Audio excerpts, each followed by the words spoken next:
TET 1 pass ઉમેદવારો દ્વારા શિક્ષણ મંત્રી ડોક્ટર કુબેરભાઈ ડિંડોર સાહેબને ધોરણ 1 થી 5ની હાલ ચાલુ વિદ્યા સહાયક ભરતીમાં જગ્યા વધારવા બાબતે આવેદનપત્ર આપવામાં આવ્યું।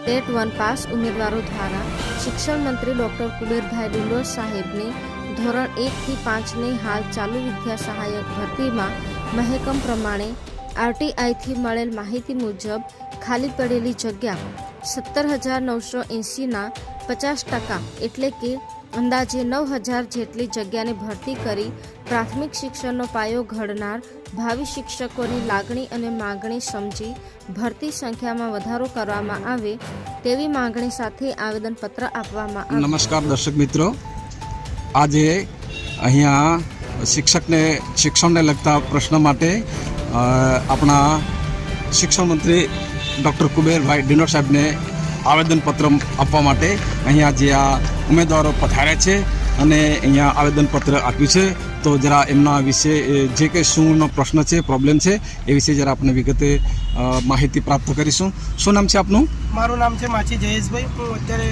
લોણાવાડા મહીસાગરથી આવું છું અને કુબેર સરને એટલા માટે અમે કુબેર ડિંડોર સાહેબને એટલા માટે આવેદનપત્ર આપવા આવે છે કે હાલમાં જો ગુજરાતમાં શિક્ષણને લગતું આપણે જોવા જઈએ તો ધોરણ 1 થી 5માં 17,000થી વધુ જગ્યાઓ, આરટીઆઈની માહિતી આજે 17,000થી વધુ જગ્યાઓ ખાલી છે।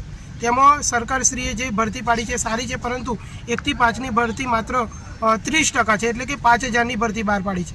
તો તેની સામે ઘણી બધી જગ્યાઓ ખાલી રહેવા પામી છે અને અત્યારે અમે ટેટ પાસ ઉમેદવાર છીએ જે એમની ઉંમર પણ પૂરી થવા આવી છે। તો સરકારશ્રીની અમારી એટલી જ રજૂઆત છે કે જે આ 5,000ની ભરતી છે તેમાં ઉમેરો કરી અને 7,000થી 8,000ની ભરતી બહાર પાડે, એટલે કે 50% ભરતી કરી આપે। તો સરકારશ્રીની અમારી આ ખાસ રજૂઆત છે।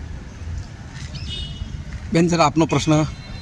અમે સરકારશ્રીને એમ જ વિનંતી કરવા માંગીએ છીએ કે અમારે જે ટેટ 1ના જે ઉમેદવારો છે 1 થી 5ના, એમને બધાને અત્યારે ઉંમર પણ વીતી જવા માંગે છે અને સરકારશ્રીને આરટીઆઈની માહિતી મુજબ 18,000 જેટલી જગ્યાઓ ખાલી છે, તો સરકારશ્રી હમણાં 30% જેટલી જગ્યા બહાર પાડી છે। તો અમે સરકારશ્રીને વિનંતી કરીએ છીએ કે તમે 50% જેટલી જાહેરાત ખાલી જગ્યાઓની માહિતી આપે એટલી જાહેરાત તમે બહાર પાડો અને જે અત્યાર સુધી જે નોકરીની આશા લઈને બેઠા છે, જે લોકોને પરિવારથી જે લોકો હેરાન પરેશાન છે, તે લોકોને ભરતી થાય અને જે ઉમેદવારોની ઉંમર વીતી જાય છે તેમને પણ સારો એવો લાભ મળે, એના માટે અમે સરકારશ્રીને વિનંતી કરીએ છીએ।